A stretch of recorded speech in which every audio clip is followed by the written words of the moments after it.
You are listening to the Place We Find Ourselves podcast. Today, we have the privilege of hearing a story from my guest, who is Pascale Wright. Pascale, good to see you. Hi, Adam. Say a little bit about where you are geographically, and then a little bit about how you became interested in story work in general and your story in particular. Well, I am in Snohomish, Washington, so Pacific Northwest. I practiced just a bit from Snohomish in Woodinville as a clinician.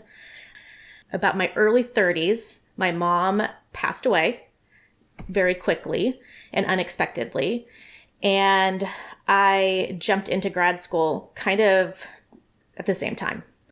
That was kind of the impetus for kind of a new direction. And I think jumping into unpacking my story, I think it necessitated that my mom had died.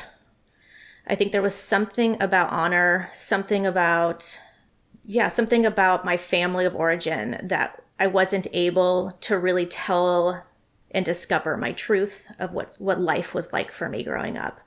And so there was a freeing that happened. Alongside that was just starting a practice and realizing really shortly that I've got to figure out my story if I'm going to engage other people's stories. And so that was the first time I actually ever jumped into counseling myself. And what actually started that journey of even making the appointment to begin to jump into wasn't actually about my story. It was coming to a crossroads of stuckness within my marriage. And we didn't jump into marriage counseling. I think it was pretty clear that I needed to figure some things out. So I went in just wanting to be able to unpack areas of stuckness. At that point, I'd been married for 15 years.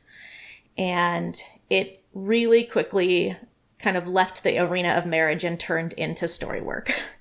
What was that like for you? It was a really pleasant surprise because up until that point, I actually hadn't taken up much space. And what I thought was something that needed to be worked on within marriage, and it did eventually, it was a little bit of a breath of fresh air to say this time was going to be about me. And so I dug it. I was in it for 4 years, just engaging what it was like to be me, not necessarily in the context of marriage, but just in life. Mm-hmm. And so for somebody who got married at 19, started having kids at 21, it was not about me in so many ways. And so it just felt like I looked forward to that time. And then it quickly became complex as I was engaging deep themes, and then more ambivalence came in. So talk about ambivalence. As you're doing therapy and looking at your story, you simultaneously enjoy the care from the therapist, right? Uh-huh.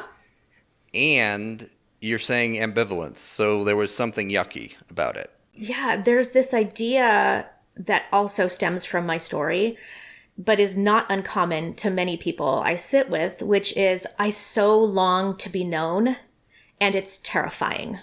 And really, if you were to take the content of my story, any story, it feels like that's ever present in the room, regardless of story. Perhaps, we're all betrayed within the context of relationship and loved really well, and it just holds such a stronghold to sit with another human being and to be taken in, which is a longing of my heart. And it brings up betrayal. It brings up fear and shame. And so that's the ambivalence. So as you are starting therapy and looking at your own story after your mom has died, there's something about that experience that is meeting a deeply unmet longing in you to be known. Yes. And it feels scary, both. Yes. What was that like for you? It was highly dysregulating. It meant that even the drive to the counseling office was met with longing and anticipation, and I should turn this car around because I'm not going. Mm-hmm. My therapist was somebody who it took me a year to tell one significant story of a family of origin. And I remember the day I told the first significant story because I did not trust two things. I didn't trust him yet, that he could hold it, and I didn't trust my own longing to be able to share with intimacy something really personal and what that would do to me, what that would open for me. What do you mean you didn't trust your own longing? I think parts of my story closed down desire and longing for intimacy. It was very unsafe to consider that I could put within someone's hands a desire for them. And so to share something that I really longed to be held well and to be empathized with opened up a space that I had shut down a long time ago. And actually the fear was, I don't know what's going to happen. When I want you to be with me, when I want you, what's going to happen to me? I'm not scared of rejection. I'm scared of care. And so if my therapist were to come in and cancel an appointment, I would understand it. If he were to cancel something of his to make sure we could meet, that would be dysregulating. Yes. So I just want to go back to the sentence you just said. Let's camp out there for a minute. I'm not scared of rejection. I'm scared of care. Yes. Say more. That's really hard because it feels so true and it lives in a languageless place for me. Care was one of two things growing up. Either it wasn't existent and I was left to be really unfamiliar to what it even felt like, or it was consumptive, where it had an agenda behind it to consume me and to need something from me. And so the areas that were the most dysregulating were areas where I couldn't discern which one was happening. And it creates a panic. It created quite a panic in me. Because I neither wanted to be consumed by someone, nor did I know what to do with authentic care. And so in therapy, when your therapist offered you care that was not manipulatively designed to consume you in any way, but was just care, that felt scary to you. I mean, so scary that it either brought me to a highly dissociated place or I came out swinging. And the poor guy handled it so well, but I felt like, what do you want from me? I said so many times to him, to which he just nodded and listened. I don't want anything from you. Say some now, looking back on what you meant by what do you want from me? It was one of those statements that's a guttural moan, that it almost didn't make any sense, but it came out so instinctively. And what do you want from me was trying to get the lay of the land, which is something that I did and honed brilliantly as a child, of what's happening in this space and how am I going to keep myself safe. So I need to know what people want from me, what's happening in a room, so I can know how to protect myself. Yes. And you didn't know what to do with this man who just wanted to offer care and didn't want to consume you.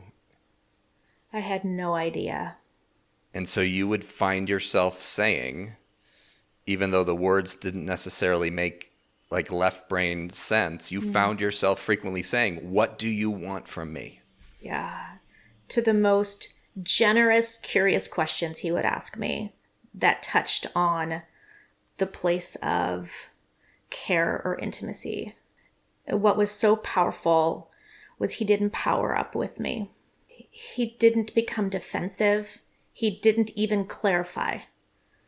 He didn't name my energy. He just stayed centered and calm. At times he answered the question with, I don't need anything from you, but at times he didn't. And it was regulating to my soul. And so you were getting your first tastes of the interactive regulation that comes with genuine care. Yes. And I can even feel a lump in my throat, even thinking back to that. What's the lump? It felt like safe loving. Mm-hmm. And so I remember leaving the session trying to just relive those loving moments. And then as the week goes on between sessions, beginning to doubt again, beginning to be suspicious again. And that would happen week after week after week in the first year of wanting, that's the ambivalence of wanting that and wanting to feel it, but also becoming suspect again in the 7 days we're apart. And he hung in there with me. So what you are speaking about now is so deeply related to the story that you are going to share. Yeah. That I'm wondering if you would be willing to read it now so that we could link what you're saying about your 4-year therapy experience to this story. Yes. I remember my mom's anger, being mad at something that my sister and I did or said. In one sense, it felt justified. In another sense, I couldn't understand her ability to be so mad. I would almost always retreat to my room under a built-in desk to be away from the yelling, sometimes crying, sometimes numb, always praying to an unknown God to show me that he was listening and real. When she was mad, violence was common, but it hurt less than the power she had with her silence. I can't recall one scenario that would begin her hours or days of silence. Something would make her mad, and she would begin days of ignoring our very existence. No words, no eye contact, no touch. I remember following her around the house, begging for her to speak with me, calling out Mama through tears, then screaming the word until the word didn't sound like an actual word anymore, and I would pause to make sure I was saying the right word. In these times, she would either step around me as if I were a sack on the ground, or I would wrap my legs around her ankle and hold onto her leg tightly so she couldn't leave me, crying out for her. She would walk around the house with me attached, crying or screaming as if there was nothing on her leg, whistling while doing dishes or putting away things unaffected by my body attached to hers. Eventually, she kind of shook me off when I was too defeated to hold on tightly. I would eventually find myself in my room under the built-in desk crying out to God to show me that he was real. He never did. I would then almost always find something to punish myself with, like plastic clothes hangers. The slap of the hanger against my legs felt like punishment for my badness, and at the same time, touch that I so desperately craved. Thank you, Pascale. Would it be okay if we just went through your story piece by piece? Yeah. There is a part at the very beginning where you're talking about what it's like to be in relationship with your mom and her anger. And you remember retreating to your room and hiding under a built-in desk just to be away from her rage. What was it like for you as a girl, Pascale, sitting under that desk when your mom was yelling? Well, I'll use the word ambivalence again, which is it felt safe. I remember with the most clarity the texture of the built-in desk, which was kind of a laminate, so kind of silky. And it felt containing. It felt holding. It was a tight space. And so there was a sense that I was safe and contained. The ambivalence is that not all of us girls would retreat. And so I got to imagine and hear what was happening downstairs. And so terror Not that I was going to be hurt, but that there was anger and violence toward my sister downstairs. Yes. But that desk, that space, provided more containment for your little girl big feelings than your mother ever did. For sure. And I would say we're talking about a desk, but I could give you 4 spots that in the house that were the desk in different forms too. Yes. And not only are you finding safety in the space, the desk or whatever these other spaces are, but in the story you talk about how as a girl you prayed like to an unknown God. You prayed. You reached out. You reached. That's what prayer is. It's a reach. You reached. What do you make now, looking back, Pascale, of that little girl's inclination to reach? It's something that just recently that was named for me that I wrestle with because it doesn't make sense. I wasn't raised in the church. I wasn't raised with an understanding of who God was. And there was something deep within me. There was a knowing. And I could name that I needed something greater than my mom, an idea of somebody more powerful than my mom. But I really feel like there was a deep, deep knowing that there was more. And you risked reaching out to that unknown God. You risked crying out from your heart with words, without words, but crying out to that knowing inside of you that there's a God out there. What's it like for you to name with me that risk of the reach? It feels torturous, even to name it. It feels humiliating to name it, which makes sense to me. Why humiliating? Because it so mirrors my reach for my mom. Uh-huh.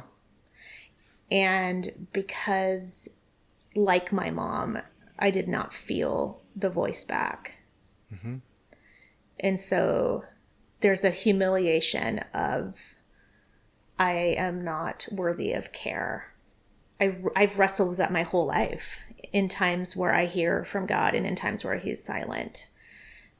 It's that same humiliation. And yet there is a fierceness in my soul that will not stop. And I think it was there when she was little that to be damned, like I'm gonna cry out. Mm-hmm.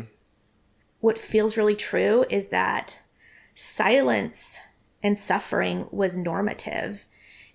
And it felt like reaching out one more time to God couldn't give me less than what I already have right now. And so there was a fierceness, and I even remember feeling that. Mm-hmm.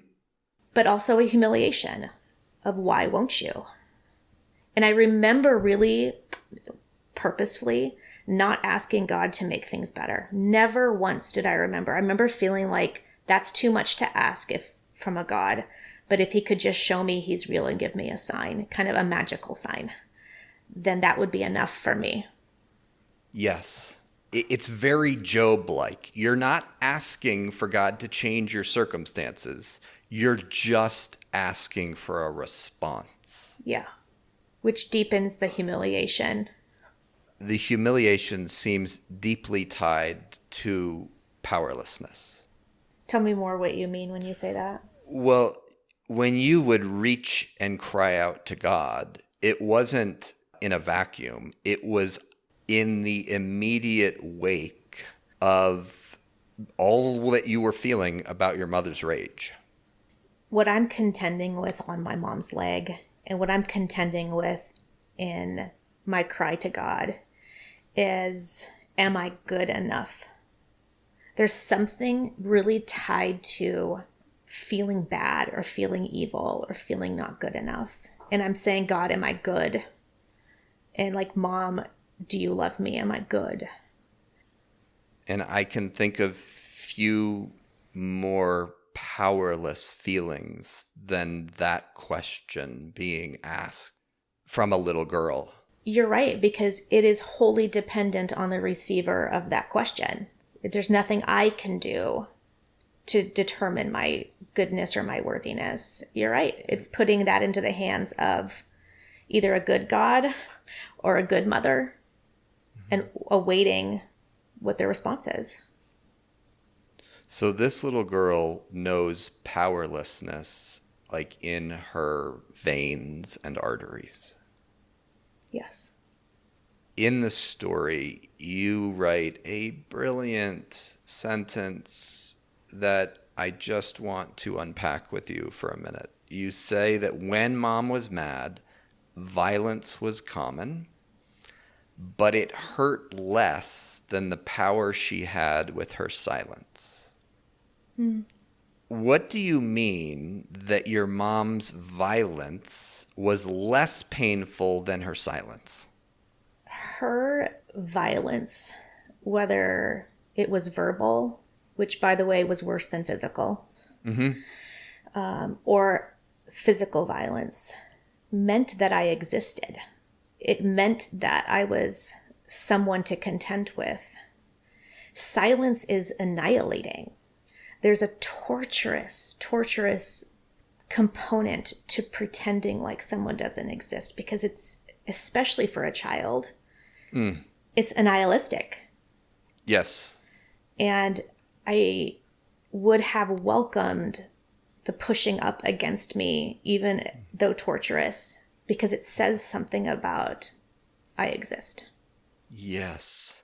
And in the midst of the powerlessness of your mother's silence, and by silence, we don't just mean like she's not talking to you. You're hanging on her leg, and she continues to move about the house as if you're not on her leg. Like you're not there. Does that feel resonant of your experience? I mean, the first thing that I feel as you even name that, which is clearly written in my story, is there's a sense of shame that you now know. Like you now know that this is the younger part of me, that I was treated that way, and somehow it might say something about who I am, which I know not to be true, but there's a sucker punch there. Uh-huh. Yeah. In this girl's desperation, like what you write is that you begged. You begged. You remember following mom around the house, begging for her to speak with me. And then you write, and I was calling out mama through tears. It's also like such a wordless place for me. I don't know how to put language to that kind of wickedness. When I first read your story a couple of months ago, what immediately came to my mind was a YouTube video called the Still Face Experiment. Yeah. Now, I know you know what the Still Face Experiment is, but just for the benefit of our listeners, it is a 3-minute video of a mom who is interacting with her 1-year-old. They're face to face. She's cooing and pointing over there, and there's interactive regulation, and there's attunement, and the baby is happy and content because the baby has mom's presence. And then mom's face goes blank, hence the name Still Face Experiment. She just puts a blank face, a blank expression on her face. And within 60 seconds, you watch what it does to her daughter. And the daughter begins grasping, crying out, anything. It loses its spinal structure. Like it begins to flail. It is a desperation of the baby to get mom's responsiveness. And that's the desperation that you felt as a girl with a great degree of frequency. Yeah, when I watched that video years ago, probably like you, I had to stop the video. As a parent, it's intolerable to watch that. You know, the hardest part of that video, I don't know if you remember, but before the child begins to employ different methods to get mom's attention, there's one glimpse that's short of the child trying to like smile. It's that bridge of like betrayal and hope that this can't be really happening. That's the most torturous part to watch for me. And I think it was that part that it felt like for a long time something died in me in that space. Like we can look at the begging and the crying and the screaming, but I know for that girl, myself, there was a moment when there was confusion and disbelief that this was really happening. And it was like that moment that something broke. Yes. And you add to that the fact that my mom didn't just, like you said, not talk to me. There was some pleasure and delight in how she handled that situation. There was delight and pleasure, her own power in being able to affect me like that. But let's just be clear, Pascale. Affect you how? What was her intent? You've already said the word. To humiliate me. Does that feel true? Yeah. It's absolutely true. In your little girl, not just innocence, but I would say insane hopefulness and holy defiance, you wrapped your legs around your mom's ankle to try and get her attention. You protested her silence with your whole body, your whole being. What was it like for you to do that, Pascale? It felt instinctual. I wanted her. I wanted to be near her. Yes. Which is torturous, to want the person more than they want you. And it's not merely that you wanted someone more than she wanted you. You wanted a mother who wanted to humiliate you. Ugh. But I don't feel any contempt for that girl for wanting that. Do you? No. I think it could be there, but deeply I don't. It's tragic. It is. And it's really dark, frankly. Sometimes in wanting a mother, we can say, I want a good mother. But the truth is, I want my mother. Yes. And I don't just want a good mother. I will take the one that humiliates and harms because she's my mother. Yes, you wanted her to be your mother. Yeah. Because she was your mother. And I wanted my father to be my father. I didn't want my friend's father to be my father. I wanted him to be my father, my dad. And you wanted this woman who is dragging you around the house as if you're not on her leg. You wanted her to be your mother. And that is holy. We've already used the word, but I don't know how to not say it again. There is so much powerlessness pulsing in this story. Because everything you do to try to get her face, her gaze, her attention, she acts as if you're not there. You have no impact on me whatsoever, sweetheart.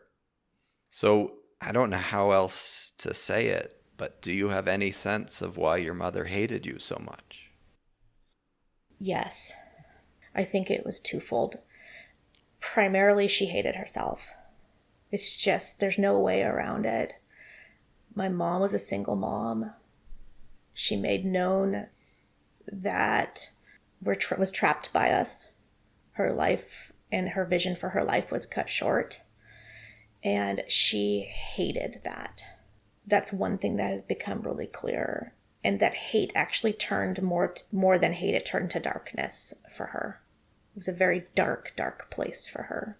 There was something about my sister and I, who were twins, that we just loved life in the crazy way two little beings that are the same age could giggle and be resilient. She hated that. What do you mean by that? She was looking into our face, our eyes, our way of being that were unaffected by our environment for the most part. We found delight amidst it. And so many of the stories where her cruelty raged was entering into a space where my sister and I were actually giggling and laughing and having delight. And so it reminded her of what she didn't have. I'm certain of that. And so to cause tears would be very powerful for my mom, because it would squelch the excitement for life and the delight that we had. And so my mom hated that. She also had so much contempt and hatred for my dad. And she would often, my dad's name is Jacques, and she would often call us Little Jacques. And so we were objects that, for her hate and for her anger with her own story. The name that she would call you, Little Jacques, it tells the truth about you, or a reminder of her anguish. And in her cowardice, she made you and your sister pay for that rather than engaging with her ex-husband. Yes.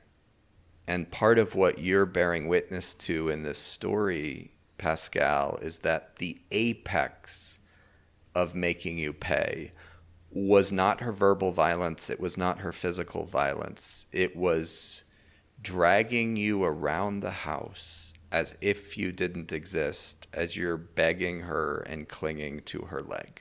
Yeah. It was reenacting the still face experiment for you often.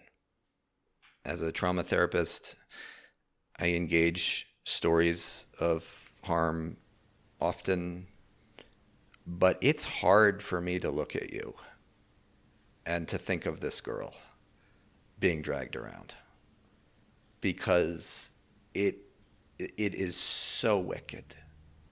What's stirring in you as I say this?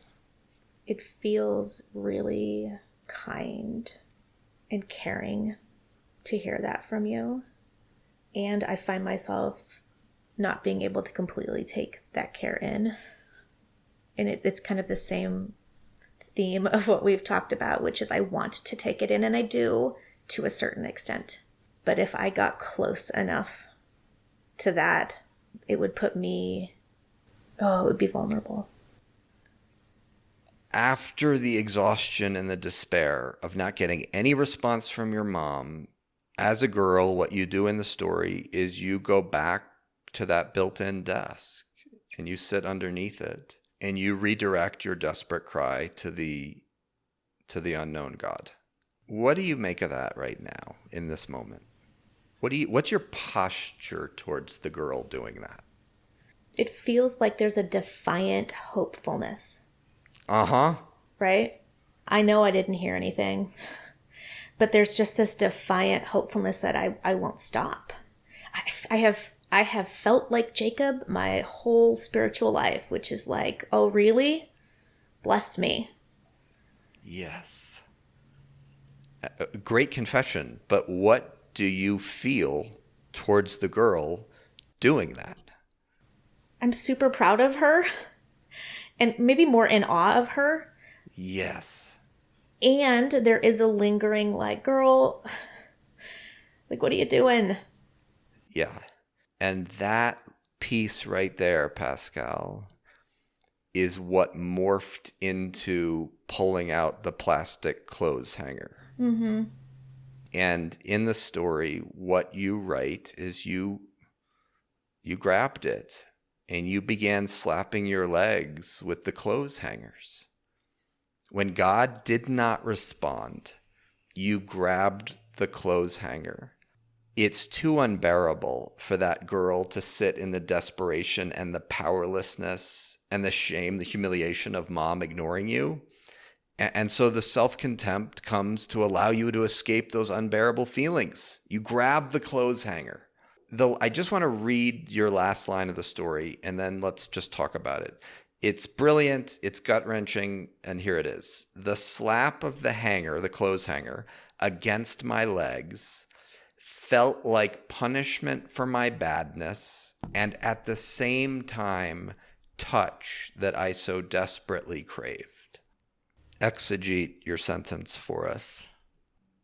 Self-harm is a mysterious thing that serves so many purposes, and the slap of the hanger felt good. Mm-hmm.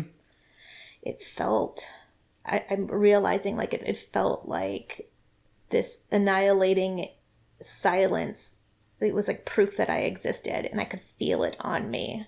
Yes. And so the sting was the goodness of you exist, and you can feel something. So it gave texture to like my soul that was being annihilated. Yes. It also served the purpose of I needed to pay for how bad I was, that I wasn't worthy of a response from God. It was punitive in a way that I think felt like if I can punish myself, if I can pay for this sin, then I can reset again. And you're right, it was self-contempt. It does serve like a terrible and beautiful purpose with such powerlessness. And I wanted to be held and touched, and there's nothing more tactile than feeling your body.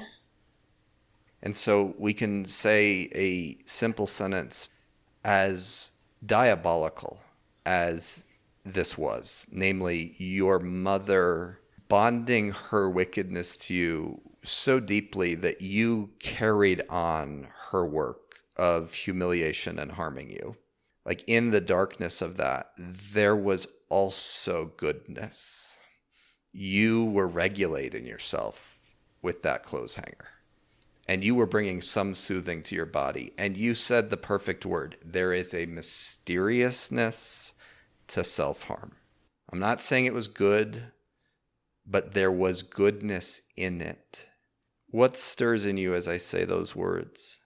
It feels like those words begin to dismantle shame, because self-harm is wrought with shame and it's hard to understand. And so when you name that blessing of the goodness, the care that I had for myself, it dismantles shame for me. And it's like, yeah, it was tragic, and it was good, and it had to be.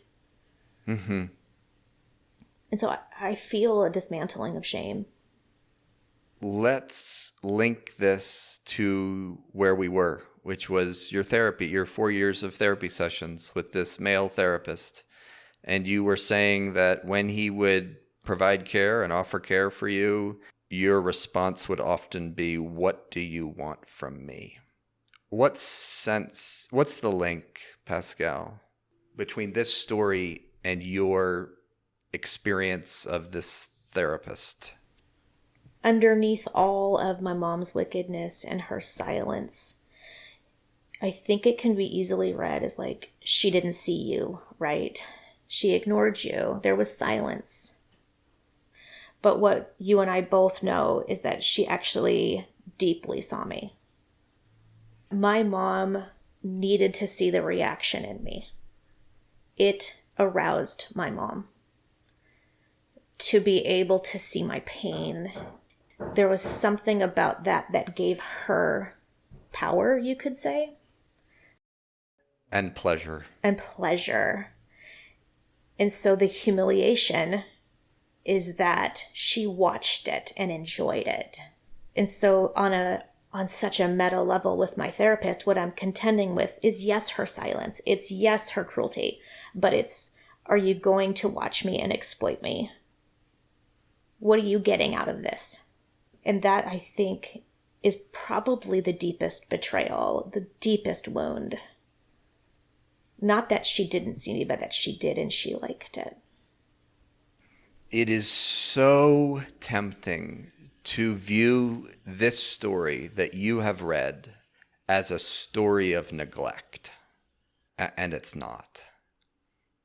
You're saying it so well, Pascale. Your mom had to be attuned to that little girl enough to know the precise behavior that would pierce that girl's heart and that would torment her. And what she knew about that girl was that girl longed for her to be her mother. And so in that, she saw me so well, which deepens the wound. And the betrayal and the darkness. But it also makes sense of the madness that that little girl felt all the time under the desk. Yeah, and that's a good word. I did feel like borderline, like mad, out of my mind, crazy. Yes. How has your posture towards this girl in this story changed over the years? There's a softening from when I began to do my work to engaging on a deeper level the meaning of that story. It was essential that I see what my mom was doing in order to soften myself, because it will be my fault unless I can make sense of what was happening. And I can't soften unless I can see the dynamics at play. To release myself from contempt, I had to name the truth of what was happening. And for me, that hasn't been a complete turn away from my mom. Naming the truth hasn't required that for me, but it has required that I name her darkness and name the wickedness of what was going on. Otherwise, I will be dark and wicked if I'm unable to sort that out. And I wasn't. And so I want to grab that little girl and take her out of that house. She never would have let me. She wanted her mom. But I want to take her and I want to comfort her. Yes. And what might be comforting for her is to bless her longing for this woman to be her mother. By bless, I just mean saying, like, that is a good desire.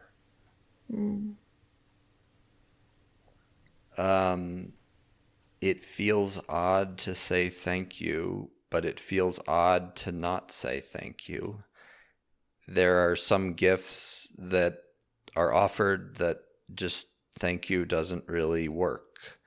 And this feels like one of them. You're sharing your heart, your story with lots of people that you don't know. And it's sacrificial. It's sacrificial. So thank you. If people want to get connected to you and your therapeutic work and what you're doing in the world, where can they find out more about you? Yeah, you can look me up online, pascalewright.com. And just like I have, this whole process for me was starting with a disconnect within my own marriage. There's such an awareness that little girl showed up in all of her ways in marriage, in protection, in betrayal. And for me, one passion of mine is to be able to engage the marriage work that we have to do within the context of our stories and to be able to unpack that. And so for me, I run about a dozen marriage intensives a year. It's a passion of mine, engaging each other's stories of origin and how they're showing up within our marriage. That's what I've been so passionate about. And you can reach out if that feels like something interesting to you. Pascale, thank you for today. Yeah. Thank you, Adam.